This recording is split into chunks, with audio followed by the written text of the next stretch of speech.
네, 반갑습니다. 금요일날 어디 안 가시고 여기 오셨나요? 저는 제주도에서 휴가 보내다가 이 강의가 없으면 더 놀려고 그랬는데 제주도에서 이 강의가 있더라고 올라왔어요, 중간에.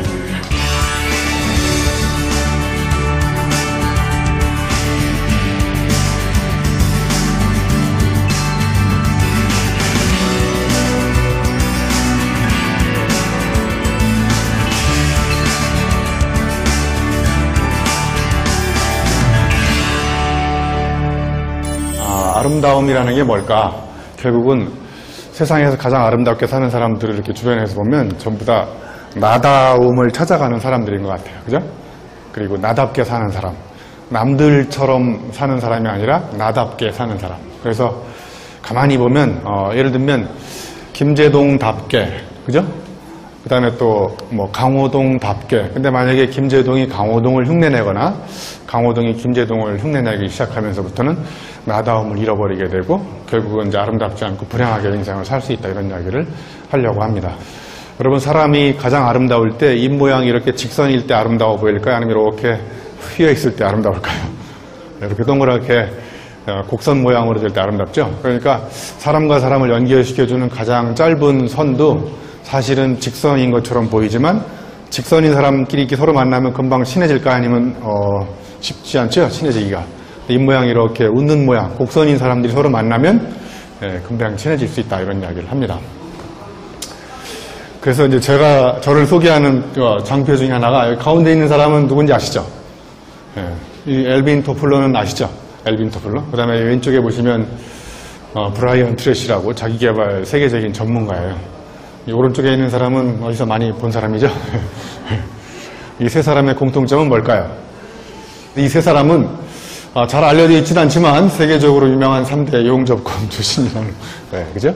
그래서 예전에는 철판 용접을 하다가 지금은 이제 전공을 바꿨어요. 뭘로 바꿨냐면 지식을 용접하는 사람으로 바꿨어요. 그러니까 이질적인 철판을 용접으로 붙이면 제3의 철판이 나오듯이 이질적인 지식을 붙이면 제3의 새로운 지식이 끊임없이 나오잖아요. 그래서 요즘에 큰 화두 중에 하나가 소통, 융합, 공감, 창조 이런 말 중에 키워드가 바로 융합을 통한 제3의 창조라는 말이 나옵니다. 그래서 엘빈 토플러가 용접했다는 사실을 제가 알게 되고 그 옆에다가 제 사진을 갖다 놓으면 저하고같이 미래를 예언할 수 있는 미래 예측가로 이렇게 금방 변신하는 거죠. 그죠? 그래서 제가 용접하면서 시를 하나 썼는데 읽어드릴게요. 여기 보시면 오른쪽에 철판 함부로 만지지 마라. 너는 철판에게 한 번이라도 뜨거운 사람이었느냐. 근데 이거 어서 많이 본 시 같죠? 안도현 시인의 너에게 묻는다라는 시를 패러디한 거예요. 그러니까 세상의 아름다움은요, 오리지널 아름다움도 있지만 사실은 예술적 아름다움은 이전 작품의 표절이에요. 여러분 잘 아시지만 피카소가 마네라는 풀바디의 점심 식사라는 그림 있잖아요. 그걸 주워다가 무려 150개의 추상화를 그렸어요.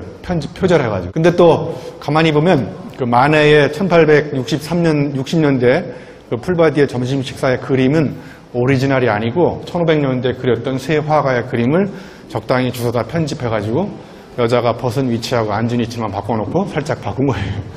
그러면 그게 또 풀바디의 점심 식사라는 그림이 창작되는 거죠. 그러니까 예술적 아름다움은 이전과 다른 표절에서 나온다는 거예요. 그러니까 여기서 중요한 것은 표절은 표절인데 다르게 표절해야 된다는 거예요. 거기서 예술적 아름다움이 나올 수 있다. 여러분 우리 백남준 선생님의 스승인 존 케이지라는 작곡가 아세요? 그분이 작곡한 음악 중에 4분 33초라는 음악이 있어요. 혹시 아세요? 4분 33초 안에 악보가 있어요? 없어요? 악보가 아무것도 없어요. 그죠? 1막 침묵이야, 제목이. 그래서 악보가 아무것도 없고 그다음에 2막 침묵, 3막 침묵 이렇게 해놨는데 이 사람이 한 게 아무것도 없어요. 근데 이 사람이 세계적인 작곡가로 이름을 날리고 있어요. 그래서 음악이라는 것은 연주자가 연주하고 청중이 듣는다는 고정관념을 깨고 사람의 숨소리, 이런 부채소리, 삐그덕거리는 소리, 저우의 소음 이런 게 다 음악이라는 거예요. 그 4분 33초 동안 그걸 들으면 음악이라는 이제 새로운 음악에 대한 고정관념을 깨고 예술적 아름다움을 창조한 거죠. 근데 일상에서 여러분들이 이렇게 익숙하고 당연한 것을 낯설게 보여주는 것, 그게 또 아름다움의 시작이라는 거예요. 주역에 보면 사자성어 중에 물극필반이라는 사자성어가 있어요. 그대로 해석하면 이런 거예요.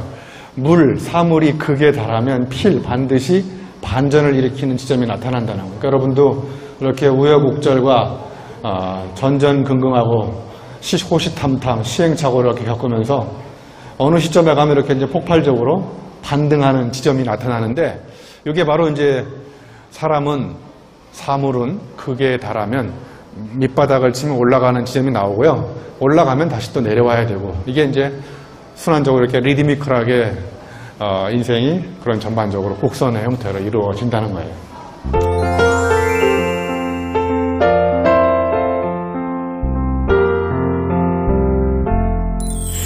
자, 그래서 오늘은 아름다움과 나다움에 대한 이야기를 하려고 합니다. 제가 이 제목을 저런 제목을 만들게 된 원동력을 제공해 준 건요, 제가 올해 2월 달에 안나푸르나에 올라가 봤는데요. 안나푸르나의 베이스 캠프가 4,130m예요. 그죠? 4,130m에 올라가서 안나푸르나를 바라본 거야. 여전히 안나푸르나는 8,000m급 산이에요.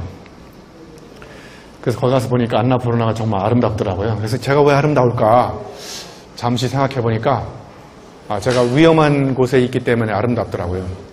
만약에 안나푸르나가 동네 뒷산에 있어가지고요, 속된 말로 개나 소나 다 올라가면 안나푸르나가 아름다워 보일까요? 네. 안나푸르나가 위험한 곳에 있고 아무나 범접할 수 없는 경지에 있기 때문에 아름다워 보인다는 걸 알게 됐고, 그래서 이런 말을 생각한 거예요. 아름다움은 위험한 것이다. 아니, 위험하기 때문에 아름다운 것이다. 그래서 제가 안나푸르나가 아름다워 보이는 위험한 곳에 있기 때문에 그렇다. 이게 마차푸찰의 베이스 캠프라고요. 바로 이제 ABC 안나푸르나 베이스 캠프 바로 직전에 있는 베이스 캠프인데, 여기가 3,700고지 정도 돼요. 거기서 제가 휴대폰으로 일몰 직전에 사진을 찍은 거예요. 네. 아름답죠? 근데 이게 순식간에 이게 이제 또 이쪽하고 똑같이 변하게 되는 거죠. 그러니까 아름다운 순간은 잠깐 깜짝하는 사이에 또 넘어갈 수 있어요. 그래서 이게 3M 법칙이라고요. M으로 시작하잖아요. Make moment memorable. 그러니까 여러분이 살아가는 인생의 매 순간순간을 만들어라. 어떻게? 영원히 잊을 수 없는 memorable, 기억할 수 있는 추억거리를 만들어라는 얘기예요. 그러면 그 순간순간이 한순간이 모여져서 결국은 한 인간의 한평생의 역사를 만들게 되는 것이고, 돌이켜서 생각해보면 그 순간들이 전부 다 아름다운 추억으로 되돌릴 수 있다는 거예요. 네, 다시 한번 정리하면 아름다운 것은 위험하다. 위험하기 때문에 아름다운 것이다. 세상의 모든 아름다움은 위험함을 무릅쓰고 사투끝에 피워낸 나다움이라는 이제 오늘의 제가 말씀드릴 메인 화두를 끄집어낸 것이고요. 그래서 모든 위대함은 위태로운 위기가 낳은 자식이다. 위대함은 위기를 먹고 자란다. 그래서 위기를 극복하면 위기 속에 기회가 있다는 우리가 여러 번 말을 들었죠. 그래서 아름다운 사람들을 보면 저마다의 위기, 역경을 극복해내고, 역경을 이렇게 거꾸로 뒤집으면 우리말로 뭐가 돼요? 역경을 뒤집으면 경력이 되잖아요. 그죠? 그래서 아름다운 경력을 쌓은 사람들의 비하인드 스토리를 들어보면 다 위기와 이런 경험들을 갖고 있다고 생각합니다. 이걸 여인에 대입하면 이런 거예요. 아름다운 여인은 위험하다. 위험한 여인이기 때문에 아름다운 것이다. 세상의 모든 아름다운 여인은 위험함을 무릅쓰고 사투끝에 피어난 나다움을 갖고 있다. 여기 다 위험한 여인들이 오신 것 같아요, 오늘. 별로 긍정 안 하시는 것 같아요. 제가 서울시청에 오늘 강의하러 오다가 저 앞에, 시청 앞에 보니까 너무나 아름다운 여인들이 지나가더라고요. 그래서 제가 쫓아가서 그 아름다운 여인을 모르는데 꼭 안아주면 어떻게 될까요? 이렇게 뺨을 맞거나, 그죠? 네. 그러니까 상대방을 안아준다는 전제 조건은 뭐냐면 상대방을 알아야 된다는 거예요. 상대방을 충분히 알지 못하는 상태에서는 상대방을 안아줄 수 없다. 이런 이야기예요. 그러니까 아름다움의 어원들을 찾아보면요. 첫 번째는 알다예요. 알다에서 나온 거, 알다. 알다에 음이 붙으면 알음이 되죠.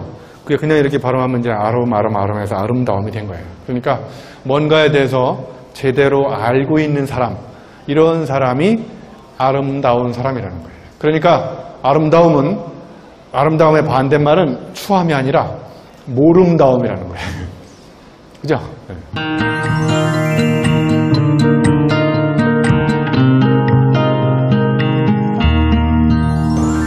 여기 이제 미의 사각지대를 이렇게 써놨는데, 이 아름다울 미자를 가만히 생각해 보면요. 여기 봐보세요. 아름다울 미자 가운데 위에 보면 이게 한자로 양을 뜻하는 말이에요. 양. 그죠? 양이 하나 있고 밑에 큰 대자가 있죠? 그러니까 아름다울 미자는 양과 큰 대자가 합쳐진 거예요. 이게 왜 아름다울까요? 그러면 이 양자가 이렇게 밑에 있고 밑에 위에 있고 큰 대자가 밑에 있잖아요. 그러니까 양이 무럭무럭 크게 커가는 모습을 보는 양을 기르는 주인의 흐뭇한 마음이 아름다운 마음이에요. 예, 전 여러분들의 어머니, 부모님, 아버님께서 여러분들이 이렇게 무럭무럭 자라가는 크는 모습을 바라보는 부모님의 마음, 흐뭇한 마음이 아름다울 미자, 아름다운 마음이라는 거예요. 그러니까 여러분들이 무럭무럭 커가지 않으면 얼마나 여러분들의 부모님의 마음이 아프겠어요. 그죠? 자, 그래서 첫 번째, 아름다움의 사각지대가 첫 번째는 뭐냐면요. 느낄 줄 모르는 아름다움이에요.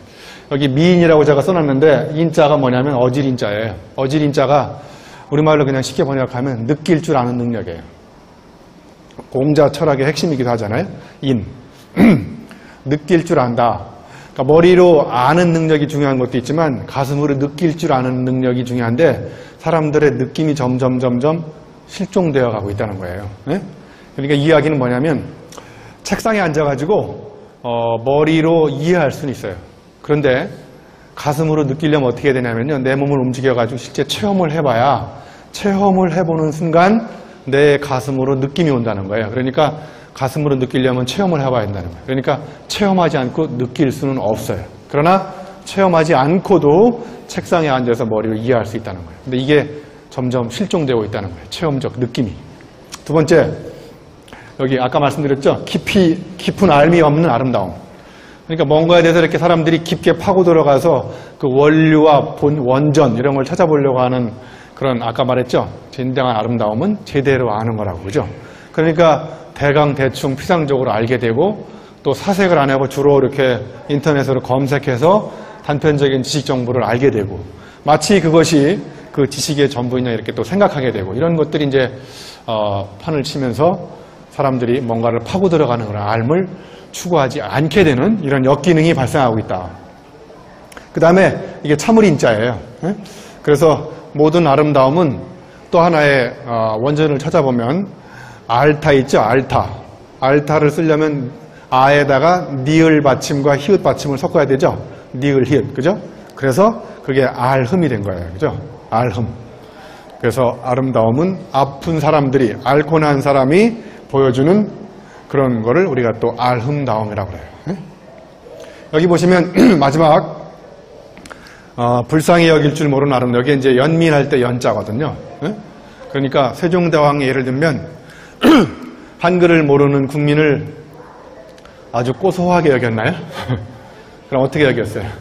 어여삐 여겼죠? 그 불쌍하게 여기는 연민의 마음. 이게 이제 또 하나의 아름다움이에요. 그죠? 그러니까 이렇게 정리를 해보면 제대로 알아야 아름다운 사람이 되겠네. 그죠? 그 다음에 또 뭔가에 대해서 이렇게 가슴으로 많이 느끼는 사람이 또 아름다운 사람이네. 그 다음에 뭔가 이 아픔을 견뎌내고 시련과 역경을 견뎌내고 앓고 난 사람이 보여주는 사람다움. 그죠? 또 누군가의 아픔을 마치 나의 아픔처럼 연민의 정을 느끼는 사람. 이런 사람들이 진정한 의미 아름다움인데 사실은 우리 주변에 그런 것들이 점점 없어지고 있기 때문에 이게 이제 미의 사각지대라고 제가 표현을 한 거예요.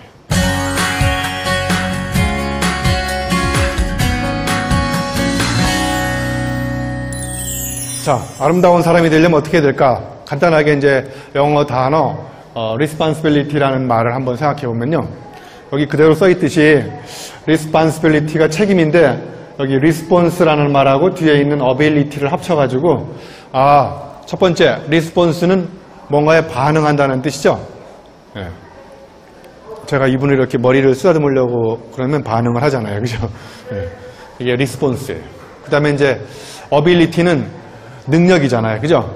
자, 무슨 이야기냐면 여기 시청앞 광장에도 아직 노란 리본이 써 있잖아요. 그죠? 붙어 있잖아요.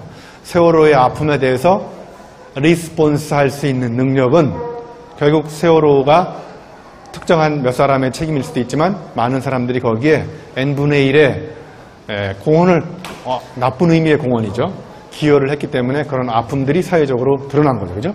그러면 나도 그 세월호의 아픔에 대해서 가슴으로 느끼고 반응하면서 내가 맡은 일에 있어서 뭔가를 할 수 있는 능력이 생기는 것, 그것이 바로 책임지는 능력이라는 거예요. 그래서 이 책임이라는 것은 항상 사람과 사람의 관계 속에서 일어나요. 그죠? 왜냐하면 내가 리스폰스를 하려면 누군가가 있어야 되잖아요. 그죠?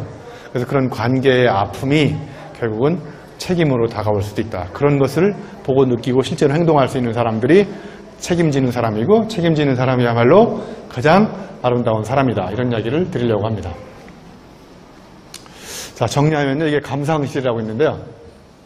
감상실이 뭐냐면 여기 감수성, 상상력, 실험정신 이런 게 감상실이에요. 감수성은 아까 쉽게 얘기하면 세종대왕이 한글을 모르는 국민을 긍휼히 여기는 마음이 감수성이에요. 예? 가슴으로 상대의 아픔을 느끼는 능력이 감수성. 자, 그러면 세종대왕이 가슴으로 연민의 정을 품었어요. 한글을 모르는 국민을 불쌍히 여겼죠. 그 다음에 불쌍히 여기고 끝나면 안 되고 그 불쌍히 여긴 한글을 모르는 국민들한테 한글을 읽게 만들려면 어떻게 해야 될까? 그거 생각하는 능력이 바로 상상력이에요. 그러니까 상상력은 반드시 타인의 아픔을 기반으로 생각하는 능력이에요. 그러니까 상상력은 저는 가슴으로 생각하는 능력이라고 생각해요. 여러분, 국기에 대한 경례할 때 이렇게 머리에 대고 경례해, 가슴에 대고 경례해. 뭔가 반성할 때 머리에 두 손 얹고 반성해, 아니면 가슴에 두 손 얹고 반성해? 가슴에 두 손 얹고 반성하죠? 예, 그러니까 가슴이 생각하는 거예요. 이렇게 가슴이 타인의 아픔을 가슴으로 생각할 때 그게 상상력이고, 그렇게 해서 한글을 창제하기까지 여러 번 실험을 해요. 이렇게도 만들어보고 저렇게도 만들어보고, 그러면 이제 감수성을 기반으로 상상력이 발휘돼서 문명을 뒤바꿀 수 있는 위대한 창조물들이 바로 실험을 통해서 나온다는 거예요. 그게 바로 감상실이라는 거예요. 예? 자, 그 다음에 아름다운 사람들이 이렇게 네 가지 눈을 갖고 있는데, 네 가지 눈을 가지고 세상을 바라봐요. 특히 여기 첫 번째 있는 육안과 뇌안보다는 밑에 있는 심안과 영안을 갖고 있어요. 아름다운 사람들은. 그러니까 육안은 아주 쉽게 얘기하면 여러분 지금 다 갖고 있는 눈, 저를 보는 눈이 육안이에요. 그 다음에 저를 보고 유영만 교수는 어떤 사람일까 이렇게 계속 분석하고 따져보고, 저 사람이 대학 교수인데 좀 이상하게 생겼다. 교수인데 굉장히 어려운 이야기를 쉽게 얘기하네, 아니면 쉬운 이야기를 어렵게 얘기하는구나, 뭐 이렇게 계속 따져보고 조목조목 분석하는 눈이 뇌안이에요. 그러니까 햄버거로 따지면 햄버거를 보면 배고플 때 침이 나오는 거는 눈으로 봤기 때문에 침이 나오는 거예요. 그 다음에 햄버거의 영양성분을 과학적으로 분석하는 눈이 뇌안이고, 그러면 심안은 뭐냐? 마음 심자, 가슴으로 생각하는 눈은 햄버거를 보면 소의 아픔이 연상되는 눈이에요. 이게 바로 가장 아름다운 눈이에요. 그러니까 아름다움은 타인의 아픔을 생각하는 눈이에요. 그 다음에 영안은 뭐냐? 영혼의 눈은 햄버거를 생각하면 지구온난화가 가속화된다는 이런 걸 생각할 수가 있는 거죠. 햄버거가 왜 지구온난화와 관련이 있는지를 생각할 수 있는 사람은 그렇게 많지 않아요. 이게 바로 겉으로 보이지 않는 뒤에 있는 구조를 보는 눈이 바로 영안이라는 거예요. 왜 그런지 아시죠? 햄버거를 빨리 먹을수록 소고기가 더 많이 필요하겠고, 소고기가 더 많이 필요하니까 소를 더 빨리 길러야 되겠고, 소를 더 빨리 길러내야 되니까 더 넓은 목초지가 필요하겠고, 그러니까 멀쩡한 삼림, 아프리카나 이런 밀림 같은 거를 목초지로 만들고, 그러니까 삼림의 생태계가 파괴되고, 그러면서 지구온난화가 계속되고, 그러니까 나의 햄버거 먹는 작은 행동이 어마어마한 지구온난화를 일으킨다는 걸 보는 눈이야말로 저는 가장 아름다운 눈이라고 생각해요. 그래서 somebody, everybody라고 써있죠. 이거는 누구나 다 갖고 있지만 이거는 몇 사람만 갖고 있어요. 그래서 아름다운 사람이 그렇게 많지 않은 거예요. 자, 그 다음에 이제 아름다움은 앓은 상처다. 그러니까 앓은 상처라는 말은 어떻게 생각해낸 거냐면, 여러분이 뭔가 모를 때는 정말 뱃속이 편안해요. 근데 알면 알수록 고민이 생기고 문제로 안 보였던 것들이 자꾸 문제로 보이게 되고 머리가 좀 복잡해지고 불안해지기 시작해요. 그죠? 그러면 그 불안감을 해소하는 유일한 방법은 불안감을 해소할 수 있는 또 다른 알을 습득하고 쟁취하는 노력을 해야 된다는 거죠. 그죠? 그러니까 기존의 알매다가 이렇게 새로운 걸 알면 알매 생채기가 생겨요. 그죠? 그럼 거기 상처가 생기니까 그 상처를 치유하는 또 다른 알을 가지고 여기를 이렇게 상처를 어루만져 주지 않으면 그 상처가 그대로 남을 수도 있다는 거예요. 그죠? 그러니까 아름다움은 알매 생채기가 생기면서 상처 후에 피는 꽃이 아름다움인데 그 아름다움의 생채기를 내는 가장 확실한 방법은 책을 읽는 거라는 거예요. 네? 그래서 저도 제가 고등학교 졸업하고 평택 화력발전소에 가서 한 2년 근무하다가 우연히 제가 이 책을 읽었어요. 이게 다시 태어난데도 이기라는 책인데요. 제가 지금 거의 역사적 유물로 보관하고 있어요. 제가 더 유명해지면 저걸 경매에 붙이면 아마 한 1억까지 가지 않을 수 있을까. 저 안에 보면 저처럼 공고 나온 어떤 한 사람이 사법고시를 패스한 감동적인 체험 합격 수기가 있더라고요. 그래서 저도 공고를 나왔으니까 동질감을 느끼면서 저도 사법고시를 패스할 수 있겠다라는 그런 생각으로 사법고시를 패스하려고 대학 왔다가 잘못된 꿈을 갖고 대학에 온 거죠. 그래서 오늘 이 강의를 소개하는 각종 그 보도에 나온 걸 보니까 유영만 교수 뭐 꿈 깨야 꿈 깬다 이런 말 나오더라고요. 그래서 우리말에 꿈을 깨야 꿈꿀 수 있다는 말 있죠. 엉뚱한 꿈, 환상을 깨야 제대로 된 꿈을 꿀 수 있다는 거예요. 그죠? 저도 고시 패스야말로 제가 갈 수 있는 아름다운 꿈이라고 생각했는데 그게 엉뚱한 꿈이고 잘못된 꿈이었다는 걸 뒤늦게 알게 된 거죠. 그래서 그동안 제가 고시 공부하던 책을 어느 날 달밤이 휘영청 빛날 때 그 책을 다 불살라버리는 분서 계행유 사건을 일으켰어요. 그래서 그 이후에 이제 제가 책을 본격적으로 읽게 되면서 이런 상처를 알게 된 거죠. 교육학 책, 경영학 책, 철학 책, 생태학 책, 인류학 책, 문학 책 또는 역사 책 이런 책을 계속 읽으면서 각종 상처를 치유하기 위해서 끊임없이 다방면의 책을 읽게 된 거고 그러면서 이제 이 아름다움이라는 것의 진정한 의미가 무엇인지를 알게 된 겁니다. 그 중에 첫 번째 저한테 상처를 줬던 책인데요. 다시 태어난데도 이기를. 그래서 사람들이 저보고 책을 추천해달라고 그러는데 저한테 인생의 터닝 포인트를 제공해줬던 첫 번째 책이 저 다시 태어난데도 이기라는 책인데 이걸 여러분한테 강력히 추천하면 여러분도 저걸 읽으면 저처럼 고시 공부하려고 지금 가던 길을 때려치우고 사법고시를 공부하겠냐 이거예요. 그죠? 그러니까 저는 추천서가 별로 의미가 없다는 거예요. 그래서 책은 다 좋은 책이에요. 세상에 나쁜 책은 없어요. 책을 읽는 사람들의 마음만 나쁠 뿐이에요. 세상에 나쁜 마음은 존재하지만 나쁜 책은 존재하지 않아요. 그 책을 읽고 내가 어떻게 해석해내는지에 따라서 다르게 받아들일 수가 있어요. 그래서 추천서 너무 기대하지 마시고 서점에 가서 제목이 끌리는 책, 서문을 읽고 눈물이 흘리는 책, 제목을 잘못 끌려서 샀다 하면 반납하시고 아니면 그냥 돈 버리시고 괜찮아요. 서문을 읽고 눈물이 흘렸는데 본문을 읽으니까 너무 답답하다. 괜찮잖아요.